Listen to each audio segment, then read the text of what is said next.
अस्सलाम वालेकुम नाजरीन, आप देख रहे हैं नया पाकिस्तान और मैं हूं शहजाद इकबाल। सुप्रीम कोर्ट के फैसले के बाद पाकिस्तान तहरीक इंसाफ अपने इंतखाबी निशान से महरूम हो चुकी है और इसके उम्मीदवार आज़ाद हैसियत से इलेक्शन में हिस्सा ले रहे हैं। और अब इलेक्शन में आज़ाद हैसियत से जीतने वाले उम्मीदवारों की पाकिस्तान तहरीक इंसाफ में शमूलियत पर भी पाकिस्तान तहरीक इंसाफ को कानूनी मुश्किलात का सामना करना पड़ सकता है। पाकिस्तान तहरीक इंसाफ के आज़ाद उम्मीदवारों की पार्टी में शमूलियत और मखसूस नशिस्तों के हसूल के लिए मुख्तलिफ ऑप्शन पर गौर कर रही है, जिनमें आम इंतखाबात से पहले इंट्रा पार्टी इलेक्शन कराना भी शामिल था। लेकिन अब पाकिस्तान तहरीक इंसाफ ने इलेक्शन से पहले इंट्रा पार्टी इलेक्शन मुलतवी कर दिए हैं और पाकिस्तान तहरीक इंसाफ के मुताबिक इंट्रा पार्टी इंतखाबात अब मुनासिब वक्त पर किए जाएंगे। 2 रोज पहले पाकिस्तान तहरीक इंसाफ ने यह सियासी हिकमत अमली बनाई थी कि इलेक्शन से पहले 5 फरवरी को इंट्रा पार्टी इलेक्शन कराए जाएंगे और इंतखाबी निशान वापस हासिल किया जाएगा ताकि आज़ाद हैसियत में जीतने वाले उम्मीदवारों की पाकिस्तान तहरीक इंसाफ में शमूलियत और इसके बाद खवातीन और अकलियतों की मखसूस नशिस्तों का हसूल यकीनी बनाया जा सके। पार्टी के सीनियर रहनुमाओं अली जफर और शोएब शाहीन का भी कहना है कि जनरल इलेक्शन से पहले इंट्रा पार्टी इलेक्शन कराने जा रहे हैं ताकि आज़ाद उम्मीदवार पाकिस्तान तहरीक इंसाफ में शामिल हो सके। टेक्निकल ग्राउंड्स पे हमें नॉकआउट कर दिया गया था और उससे बल्ले का निशान छीन लिया गया, लेकिन हम तो ज़ाहिर पार्टी तो है, हमने इलेक्शन कराना है, उसके लिए हमने इंट्रा पार्टी इलेक्शन करा रहे हैं ताकि हम जब जीत के आए तो हम अपनी पार्टी को ज्वाइन करें ताकि किसी किस्म का वो जो रिजर्व सीटों का मामला है उस पर भी कोई बहम बाकी न रहे। पाकिस्तान तहरीक इंसाफ रहनुमाओं का कहना है कि पाकिस्तान तहरीक इंसाफ इंतखाबी निशान की वापसी के लिए इलेक्शन से पहले इंट्रा पार्टी इलेक्शन करवाने जा रही है ताकि आज़ाद उम्मीदवारों की पाकिस्तान तहरीक इंसाफ में शमूलियत यकीनी बनाई जा सके, क्योंकि इलेक्शन एक्ट के कवायद के मुताबिक आज़ाद उम्मीदवार सिर्फ उसी जमात में शमूलियत इख्तियार कर सकते हैं जिस जमात को इलेक्शन कमीशन ने इंतखाबी निशान अलॉट किया हो और पाकिस्तान तहरीक इंसाफ को कोई निशान अलॉट नहीं किया गया है। लेकिन पाकिस्तान तहरीक इंसाफ ने अब इलेक्शन से पहले 5 फरवरी को होने वाले इंट्रा पार्टी इलेक्शंस मुलतवी कर दिए हैं जिसकी वजह आम इंतखाबात पर तवज्जो देना बताई जा रही है। पाकिस्तान तहरीक इंसाफ के रहनुमा गौहर अली खान ने कहा है कि इंट्रा पार्टी इंतखाबात बानी पाकिस्तान तहरीक इंसाफ की हिदायत पर मुलतवी किए हैं क्योंकि इंट्रा पार्टी इलेक्शन से उम्मीदवारों और वोटर्स की तवज्जो आम इंतखाबात से हट सकती है। इंट्रा पार्टी इलेक्शन के अलावा पाकिस्तान तहरीक इंसाफ मुख्तलिफ सियासी ऑप्शन पर भी गौर कर रही है जिसमें इंतखाबात के बाद किसी भी इलाकाई या छोटी जमात के साथ इत्तेहाद भी शामिल है।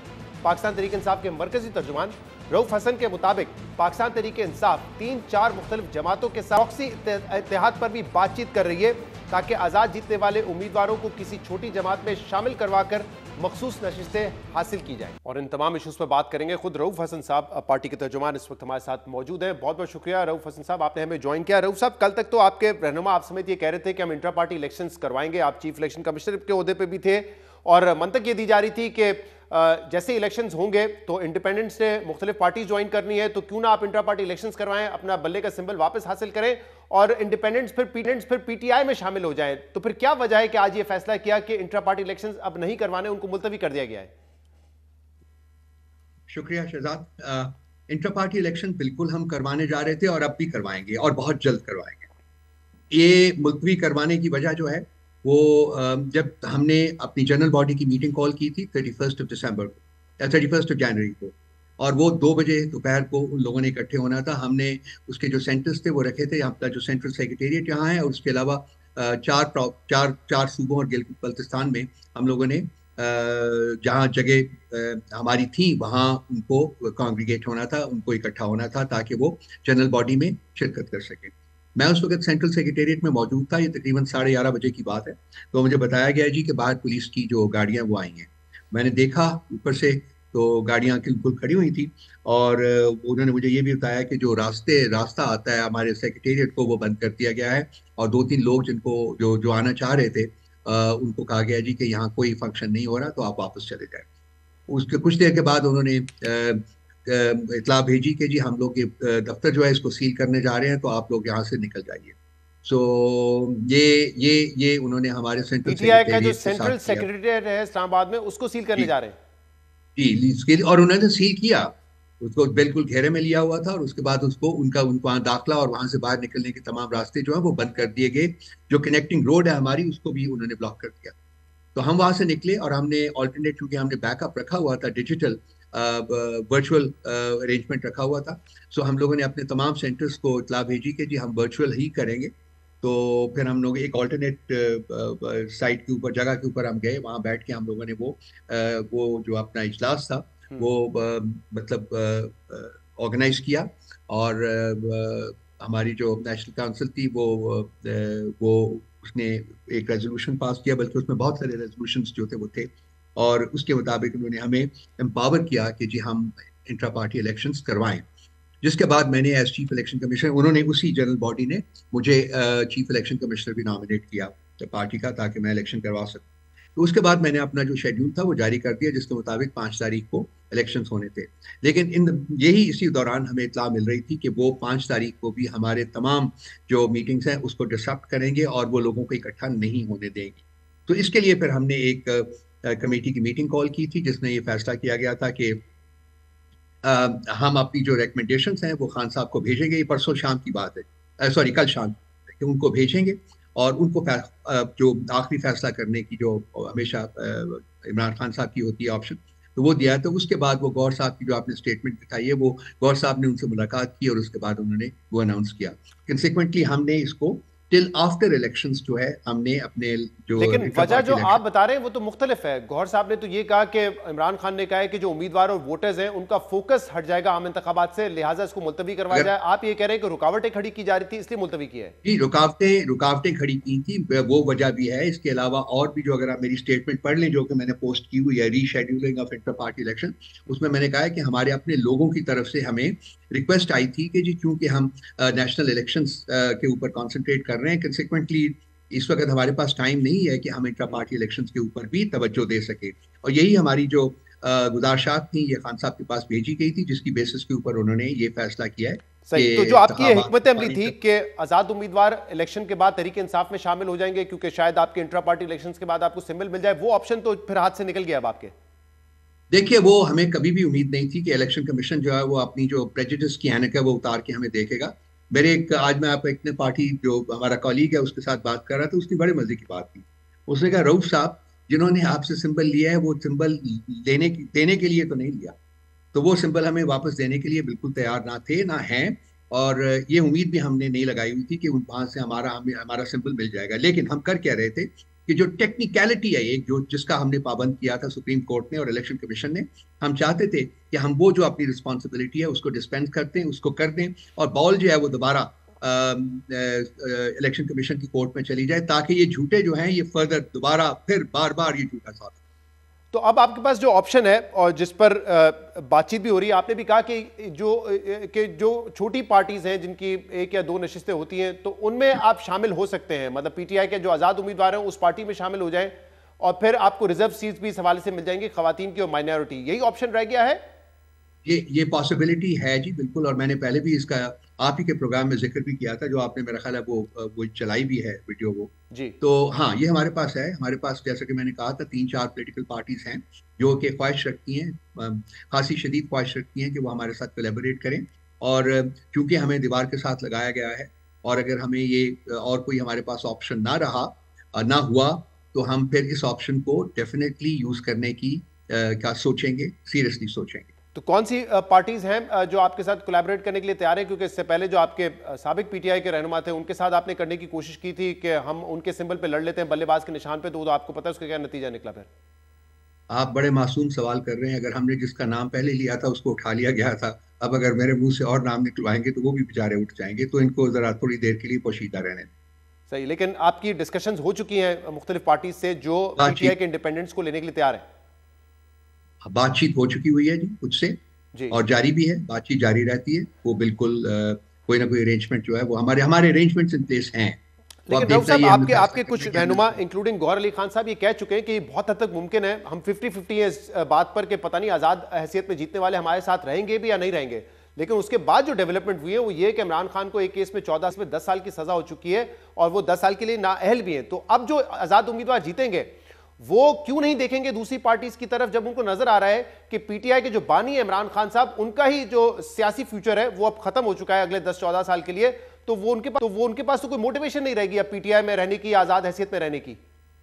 देखिए, मुझे पूरी उम्मीद है कि हमारे ये जो डिवोटेड और आइडियोलॉजिकल वर्कर्स हैं जिनको पार्टी की टिकट्स मिली हैं, ये कबीलाए ज़मीर फरोशा में शामिल नहीं होंगे। मंडियां तो यहाँ लगेंगी, मंडियां तो लगती रही हैं, ज़रदारी साहब मंडियां लगाते हैं, शरीफ बरादरान मंडियां लगाते हैं, अब फिर लगाएंगे, लेकिन ये कबीलाए ज़मीर फरोशा में इनका शुमार नहीं होगा, ये हमें यकीन है।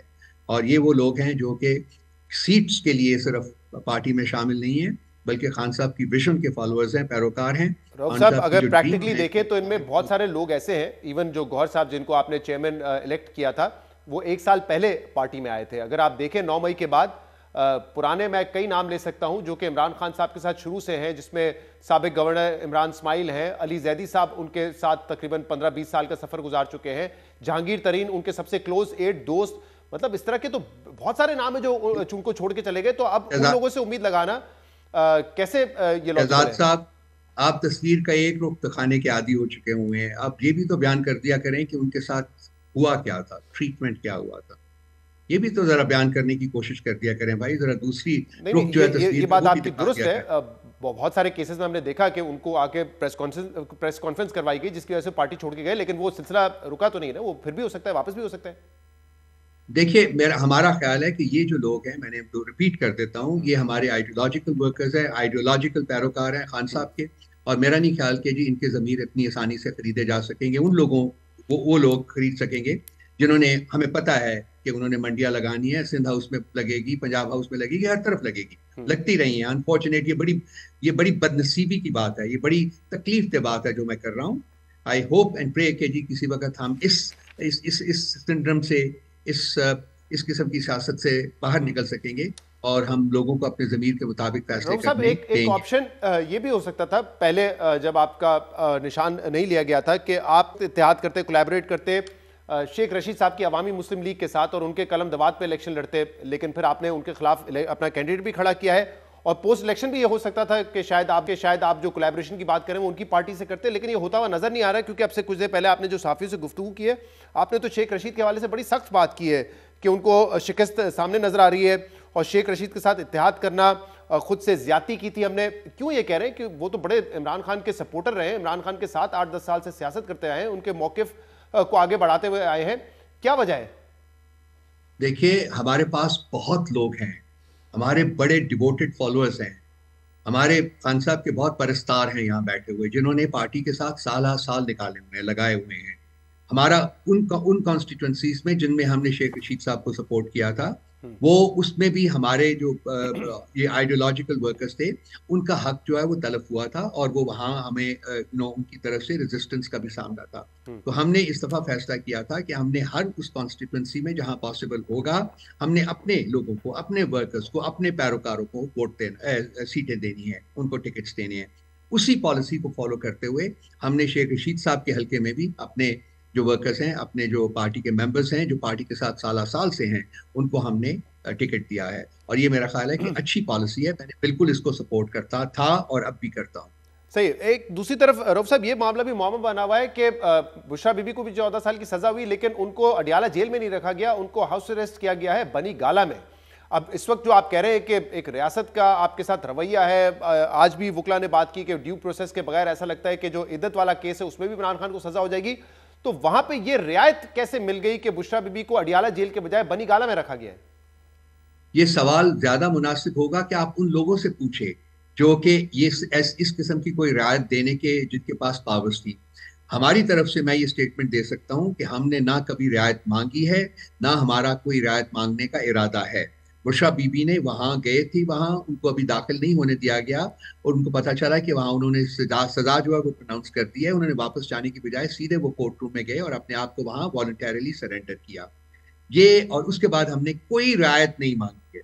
तो मैंने एक और प्रोग्राम में भी बैठा हुआ था, वहां भी मैंने उससे, लेकिन क्या सराहियत तो ये हो रही है कि क्या ये किसी किस्म की डील है? और दूसरी तरफ से ये तनकीद भी हो रही है कि पीटीआई की बहुत सारी खवातीन इस वक्त जेलों में है, पिछले 150-200 दिनों से जेलों में है, लेकिन बुशरा बीबी साहब को ये रियायत मिल गई है। शायद बुशरा बीबी को रियायत देने की एक जो विशेष अटेम्प्ट है वो इसलिए भी हो कि जी हम पार्टी के अंदर इस किस्म का रखना जो है वो क्रिएट कर सके।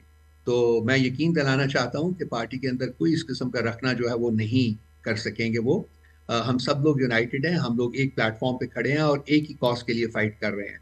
और बुशरा बीबी जो है वो भी उस कॉज के लिए फाइट करने वालों में शुमार होता है और वो कभी भी किसी किस्म की रायत जो है वो नहीं मांगेगी। वो खान साहब के साथ खड़ी थी और खान साहब के साथ खड़ी रहेंगी हमेशा। बहुत बहुत शुक्रिया। रऊफ हसन साहब हमारे साथ मौजूद थे। प्रोग्राम में एक ब्रेक शामिल करेंगे, इसके बाद एक और इशू हमारे साथ रहेंगे।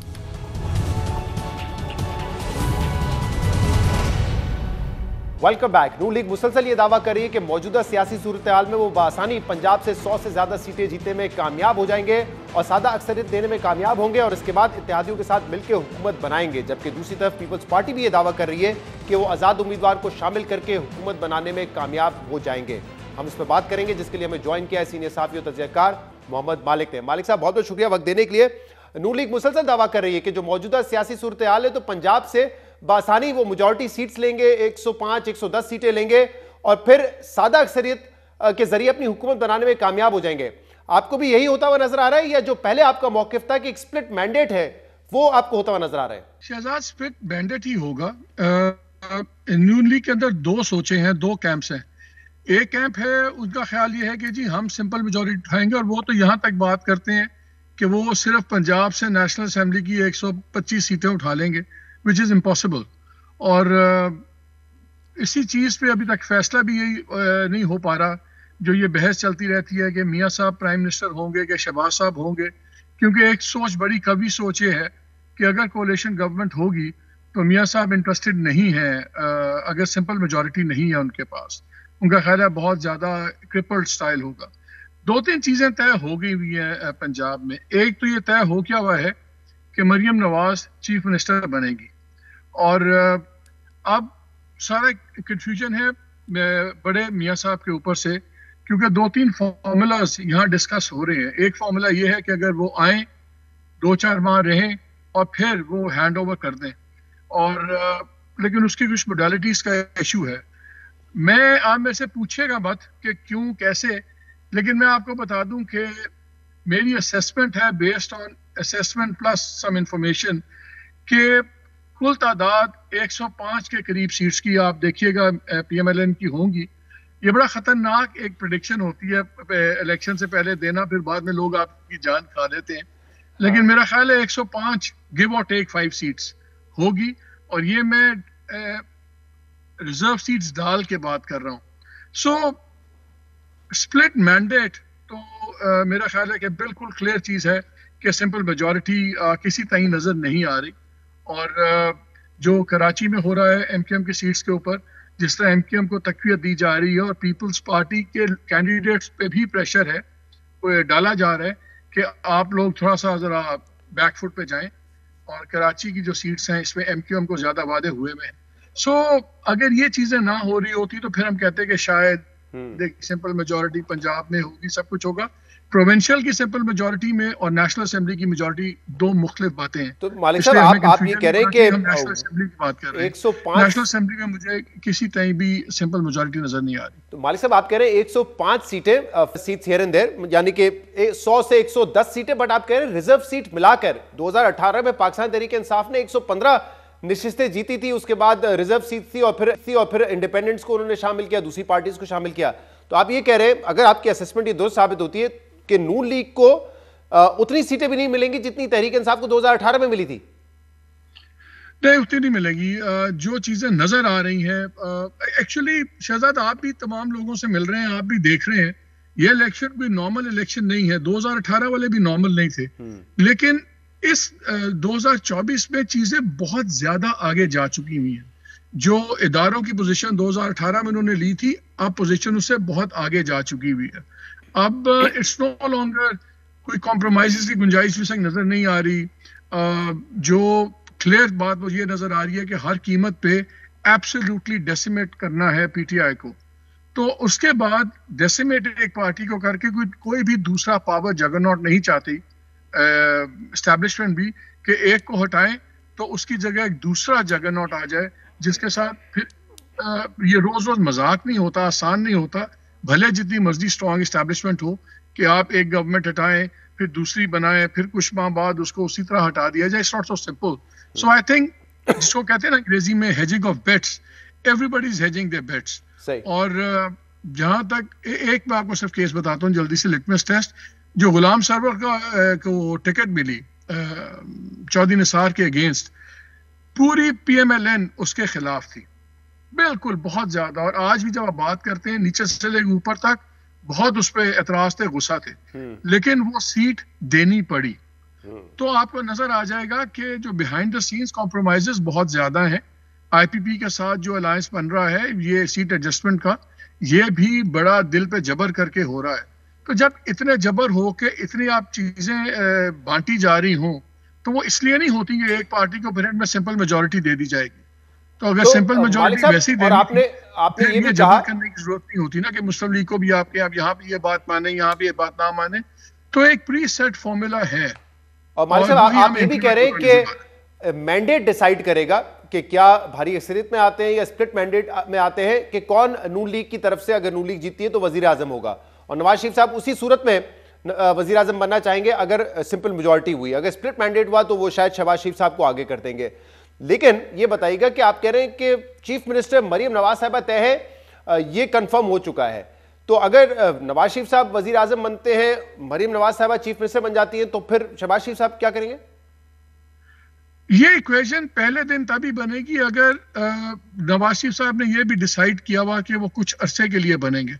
अगर तो नवाज शरीफ साहब ने रहना है तो फिर मरियम का पोस्टपोन हो जाएगा। फिर बड़ा मुश्किल होगा कि नवाज शरीफ साहब प्राइम मिनिस्टर हों और मरियम को डायरेक्टली आप CM बनाए, क्योंकि जब शुरू में आपको याद है शहबाज साहब जब बने थे तब भी बड़ी बातें उठी थी, बड़ा एतराज हुआ था, देखें भाई ऊपर है भाई नीचे हैं, लेकिन वो एक इक्वेशन अब एक्सेप्टेबल हो गई ओवर द इयर्स और वो अब सारे उसके आदी हो गए हैं। इसलिए वो दोबारा फॉर्मूला इंप्लीमेंट करना और बात है, और मियाँ साहब ऊपर जाए और फिर मरियम, बिकॉज अगर मियाँ साहब ऊपर होते हैं तो आपको याद है कि एडमिनिस्ट्रेशन का पंजाब का सारा बोझ शहबाज शरीफ उठाते थे और उनका एक एक्सपीरियंस था, एक स्टाइल था।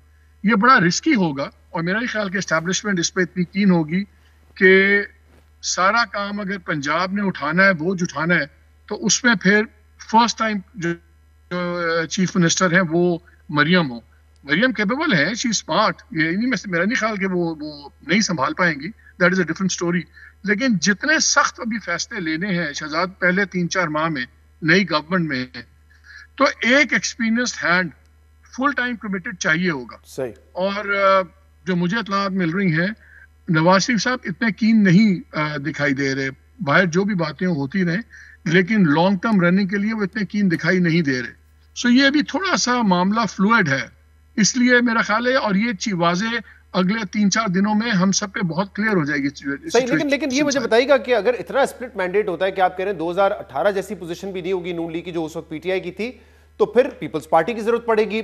लेकिन बिलावल साहब तो कैटेगोरिकली कह चुके हैं, हमारे प्रोग्राम में भी कहा कि अब मैं नून लीग के साथ हाथ नहीं मिलाऊंगा, और कल ये भी कह चुके हैं कि तहरीक इंसाफ के साथ भी नहीं मिलाऊंगा। तो विदाउट पीपल्स पार्टी ये कैसे फिर कोalition गवर्नमेंट बनाने में कामयाब होगी? नहीं, देखिए बिलावल साहब लीडर ऑफ द ऑपोजिशन भी आते हैं तो आप as an opposition, as a government charter of economy पे तो साइन कर सकते हैं ना मिलके, उस पर तो कोई झगड़ा नहीं है। वो तो पहले भी बात होती थी, ये खुद भी सारे कहते थे इकोनॉमिक पॉलिसीज होनी चाहिए। तो फिर जो ग्लू है इन सबको इकट्ठे जोड़ने वाली, वो तो एस्टैब्लिशमेंट है। तो वो भले ऑपोजिशन में बैठे, ये भले गवर्नमेंट में बैठे, एज लॉन्ग जो इकोनॉमिक चार्टर ऑफ इकोनॉमी अगर हो जाता है तो फिर तो कॉन्फ्लिक्ट नहीं रहता, फिर वो ऑपोजिशन भी कर पाएंगे, ये गवर्नेंस भी कर पाएंगे और चीजें चल सकती हैं फिर। बहुत बहुत शुक्रिया, बहुत बहुत शुक्रिया। मोहम्मद मालिक साहब हमारे साथ मौजूद थे। प्रोग्राम में शामिल करेंगे ब्रेक और इसके बाद करेंगे हमारे साथ मिलकर। Welcome back. साइफर केस में 10 साल और तोशाखाना केस में 14 साल की सजा और 10 साल की नाअहली के बाद बानी चेयरमैन पाकिस्तान तहरीक इंसाफ पर इद्दत के दौरान निकाह केस में भी खतरे की तलवार लटक रही है और पार्टी वुकला की जानिब से बताया जा रहा है कि आज ही इस केस में बानी PTI के खिलाफ फैसला आ सकता है। अहम बात यह है कि अडियाला जेल में 2 रोज से इस केस की मुसलसल समाअत जारी है। कल इस केस की समाअत रात 10:30 बजे तक जारी रही, जबकि आज भी केस की समाअत अब तक जारी है। बानी पाकिस्तान तहरीक इंसाफ इस केस में भी साइफर और तोशाखाना केस की तरह गैर मामूली तेजी लाने का इल्जाम लगा रहे हैं। पाकिस्तान तहरीक इंसाफ के सोशल मीडिया अकाउंट्स पर बानी पाकिस्तान तहरीक इंसाफ से मंसूब ये बयान जारी किया गया है कि निकाह केस में सिर्फ इसलिए तेजी लाई गई है कि वो पाकिस्तान के रियासत मदीना के असूलों पर इनके ख्वाब के खिलाफ एक बयानिया बनाना चाहते हैं। मगर हमारा सबसे ताकतवर और बामानी हथियार हमारा वोट है, हमें इसे इस्तेमाल करना चाहिए ताकि हम पर मुसल्लत बदमाशों को उखाड़ फेंका जा सके। इसके अलावा पाकिस्तान तहरीक इंसाफ की कानूनी टीम के रुकन सलमान सफदर ने भी आज बानी पाकिस्तान तहरीक इंसाफ के खिलाफ मुख्तलिफ केसेस में अदालती प्रोसेस पर सवालात उठाते हुए ये तंज किया है कि कुछ ही देर में आप सुन लेंगे कि जज कुदरतुल्लाह ने बानी पाकिस्तान तहरीक इंसाफ और उनकी अहलिया को निकाह और इद्दत केस में सजा सुना दी है। अडियाला जेल में सरकार ने जो लेना था आज शाम तक ले लिया जाएगा और इसके बाद यहाँ कुछ बाकी नहीं रहेगा। आज हमारी पेशन गोई है और वो पेशन गोई बिल्कुल गलत नहीं होगी, मुआवजे नहीं होते, जो पैटर्न चल रहा है वही पैटर्न होगा। कुछ ही देर में आप सुन लेंगे कि जज कुदरतुल्लाह ने इमरान खान साहब और उनकी बेगम को निकाह और इद्दत के केस में भी सजा सुना दी है।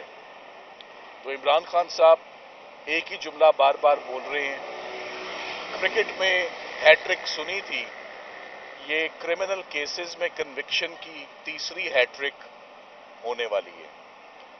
पाकिस्तान तहरीक इंसाफ को दौरान इद्दत निकाह केस का फैसला भी जल्द आता नजर आ रहा है। ये वो केस है जिसमें पिछले 2 रोज से दिलचस्प सूरत-ए-हाल पैदा हो गई है। कल अडियाला जेल में समाअत के दौरान खबर मानिका मुतादिद बार आबदीदा हुए, जबकि बानी पाकिस्तान तहरीक इंसाफ उनके वकील और बहनों की खबर मानिका से शदीद तलकलामी भी देखी गई। अहम बात यह है कि इस केस के दरख्वास्त गुजार खबर मानिका है, जो बुशरा बीबी के साबका शौहर है, जिन्होंने वाक़े के 5 साल और 11 माह बाद नवंबर 2023 में इस्लामाबाद के सिविल जज कुदरतुल्लाह की अदालत में दौरान इद्दत निकाह और नाजायज ताल्लुकात का केस दायर किया था। मगर बानी पाकिस्तान तहरीक इंसाफ और बुशरा बीबी ने इस केस को कलअदम करार देने के लिए इस्लामाबाद हाई कोर्ट से रुजू किया था, जिसमें हाई कोर्ट ने 2 रोज पहले अपने फैसले में केस को खारिज तो नहीं किया, मगर निकाह से पहले नाजायज ताल्लुकात के इल्जाम को खारिज करते हुए कहा कि क्योंकि ट्रायल कोर्ट ने नाजायज ताल्लुकात का चार्ज फ्रेम नहीं किया, इसलिए निकाह से पहले नाजायज ताल्लुकात का इल्जाम खारिज किया जाता है। और आज इस केस के तफसीली फैसले में अदालत ने लिखा है कि फ्रॉड से निकाह के इल्जाम में समन जारी करने में कानून की खिलाफ वर्जी नहीं पाई गई। धोखाधड़ी से निकाह की हद तक मुल्जिमान ट्रायल कोर्ट में मेरिट पर केस लड़े। सुप्रीम कोर्ट के फैसलों के मुताबिक फर्द जुर्म आयद होने के बाद केस खारिज नहीं किया जा सकता। अहम बात यह कि इस्लामाबाद हाई कोर्ट में इस केस से मुतल्लिक खबर मानिका के वकील रिजवान अब्बासी ने यह दावा किया है कि खबर मानिका ने बुशरा बीबी को 14 नवंबर 2017 को तलाक दी थी, जबकि बुशरा बीबी ने सिर्फ 48 दिन बाद यानी 1 जनवरी 2018 को बानी पाकिस्तान तहरीक इंसाफ से निकाह कर लिया, जिसकी इत्ला उन्हें मीडिया से मिली। जबकि शरीयत के मुताबिक इद्दत का वक्त 90 दिन है और इसी वजह से बुशरा बीबी और बानी पाकिस्तान तहरीक इंसाफ ने फरवरी 2018 में दूसरा निकाह किया। वकील इस्तिगासा ने अपना ये मौक़िफ़ साबित करने के लिए ट्रायल कोर्ट में निकाह ख्वाह मुफ्ती सईद और निकाह के एक और गवाह ओन चौधरी को पेश किया है, जिन्होंने फरवरी 2018 में दूसरा निकाह होने की गवाही दी है। मगर दूसरी तरफ इस केस में बानी पाकिस्तान तहरीक इंसाफ के वकील सलमान अकरम राजा का मौक़िफ़ है कि अगर दरख्वास्त गुजार की तलाक और निकाह की तारीखों को दुरुस्त मान भी लिया जाए, तब भी निकाह के वक्त इद्दत की मुद्दत पूरी हो चुकी थी। सलमान अकरम राजा ने अदालत में मौक़िफ़ अपनाया है कि उनके मुताबिक बुशरा बीबी को नवंबर नहीं बल्कि अप्रैल 2017 में ही तलाक हो चुकी थी। लेकिन अगर कंप्लेनेंट की बात भी मान लें, तब भी इद्दत की मुद्दत 39 दिन में मुकम्मल होने का फैसला मौजूद है। सुप्रीम कोर्ट का शरीयत अपीलेट बेंच ये फैसला दे चुका है, इसलिए इद्दत में निकाह का सवाल ही नहीं उठता। और अहम बात यह कि 2 रोज पहले chief justice Islamabad high court Aamir Farooq ने भी यह मौक़िफ़ दोहराया था कि सुप्रीम कोर्ट के शरीयत अपीलेट बेंच का 39 दिन इद्दत से मुतल्लिक फैसला मौजूद है। बहरहाल अब देखना होगा कि अदालत इस केस में क्या फैसला सुनाती है। इद्दत की मुद्दत 39 दिन करार देकर फैसला सुनाया जाता है या 3 माह की मुद्दत को नजर में रखकर फैसला दिया जाता है। प्रोग्राम में एक ब्रेक शामिल करेंगे, इसके बाद हम मजीद बात करेंगे। हमारे साथ रहिएगा।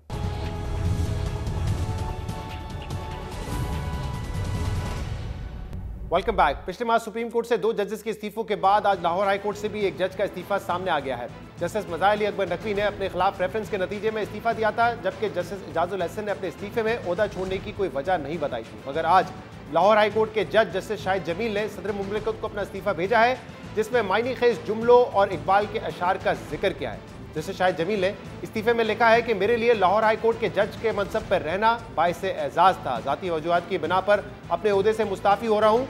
मैंने ज़िंदगी का एक नया बाब शुरू करने का फैसला किया है। जस्टिस शाहिद जमील खान ने अपने इस्तीफे में एक अंग्रेजी के मुहावरे an ounce of discretion is worth a pound of wit का जिक्र भी किया है, जिसका आम लफ्ज़ों में मफहूम यह है कि इस बात का इल्म होना कि कब खामोश रहना है, ये जुमलों के इस्तेमाल में होशियारी दिखाने की सलाहियत से कहीं बेहतर है। इसके अलावा जस्टिस शाहिद जमील ने इस्तीफे में इकबाल के 4 अशार भी लिखे हैं और ये वो अशार है जिनका इस्तेमाल नून लीग के रहनुमा अपने मज़ामती बयानी में करते थे।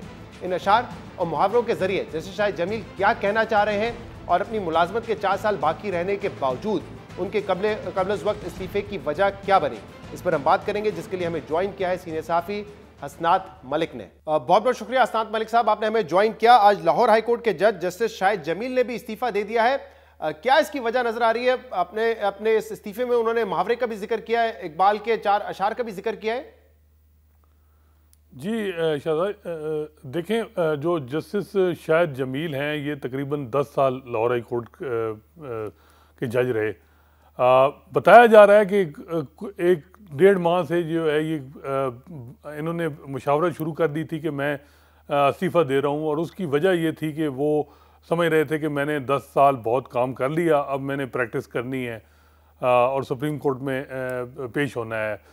तो ये लेकिन जब जस्टिस एजाजुल एहसन का इस्तीफ़ा आया तो उसके बाद इनको कुछ दोस्तों ने मशवरा दिया कि अभी फ़िलहाल आप इस्तीफ़ा ना दें, या तो ये फिर ये कहा जाएगा कि ये जस्टिस मज़ाहिर नकवी, जस्टिस एजाजुल एहसन और उसके बाद आपका इस्तीफ़ा एक ही सिलसिले की कड़ी है। तो वो रुक गए। अब उन्होंने 2 फरवरी को जो इस्तीफ़ा दिया, वो अब उसमें जो उन्होंने लिखा है और जो इशार लिखे हैं उससे मामलात थोड़े ज़्यादा उस पर लोग सोचने पे मजबूर हुए हैं कि क्या वजह है, क्यों उन्होंने रिज़ाइन दिया। वैसे इतलात ये हैं कि उनके कोई लाहौर हाई कोर्ट में भी इश्यूज़ थे, उनके कुछ ग्रीवेंस थे कि कॉन्स्टिट्यूशनल मैटर, इंपॉर्टेंट मैटर उनके पास नहीं लगाए जाते। ख़ुद वो जो है टैक्स जो लॉ के एक्सपर्ट थे, टैक्स की ज़्यादातर उन्होंने जजमेंट दी और बड़ी अच्छी जजमेंट दी। वैसे कहा जाता है कि वो साबिक चीफ जस्टिस उमर अता बंदयाल के करीब थे, गो कि उनकी अभी जो 62 साल में उन्हें 4 साल यानी अभी मज़ीद वो लाहौर हाई कोर्ट के जज रह सकते थे, लेकिन उनको ये या तो ये अंदाज़ा था कि अब वो सुप्रीम कोर्ट नहीं जा पाएंगे, क्योंकि हर यहाँ ये भी हम देखते हैं कि कम्पिटेंसी के साथ आपकी जो है वो लॉबी भी बड़ी मैटर करती है कि कौन जो ऊपर जज हैं वो कौन हैं। तो और हसनात साहब, एक तरफ तो उनका जो इस्तीफा पढ़ दें तो ऐसा लगता है कि अशार के जरिए वो ये बताना चाह रहे हैं कि यहाँ पे उनको आज़ादी से काम करने की इजाज़त नहीं मिल रही थी, लेकिन क्या वो साकिब निसार साहब की लॉबी का हिस्सा भी थे? आज आपने अपनी स्टोरी में भी ये लिखा है कि जो साकिब निसार साहब के साथ कुछ जजेस थे वो अब इस्तीफा दे चुके हैं, तो क्या इसको जोड़ा जा सकता है उससे? और इससे पहले आपको याद होगा जो मोहम्मद खान भट्टी साहब प्रिंसिपल सेक्रेटरी हैं परवेज इलाही साहब की, उनकी एक कन्फेशन वीडियो भी सामने आई थी, तो उसमें वो कह रहे थे कि मेरे चंद जजेस से बड़े ज़ाती ताल्लुकात हैं, और उनमें उन्होंने शाहिद जमील साहब का भी नाम लिया था।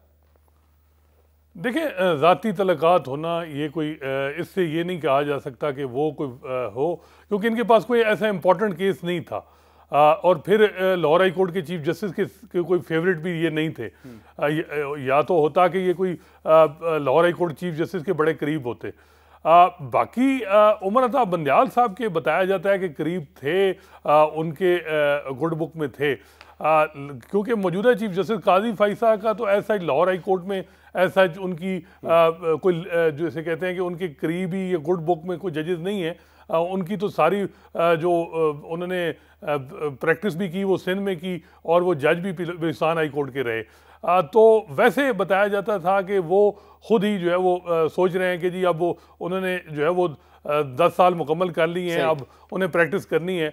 लेकिन ये बात भी है कि क्या वजह है कि जब एक जज जो है वो तैयार हो जाए, उसको 4 साल और भी काम करना है, जब अब वो 5 साल के बाद उसको पेंशन मिलनी है और वो इस्तीफ़ा दे दे, तो ये भी कोई अच्छी बात नहीं है। मेरा ख्याल है कि उनको काम करना चाहिए था, और कुछ जजेस ने उनको कहा भी था कि अगर आपके मौजूदा चीफ जस्टिस के साथ कुछ इश्यूज़ हैं, वो तो मार्च में रिटायर हो जाएंगे, तो फिर ये आपके सारे ग्रीवेंस हम रिजॉल्व कर देंगे। लाहौर हाई कोर्ट के चीफ जस्टिस जो है मार्च में रिटायर हो जाएंगे।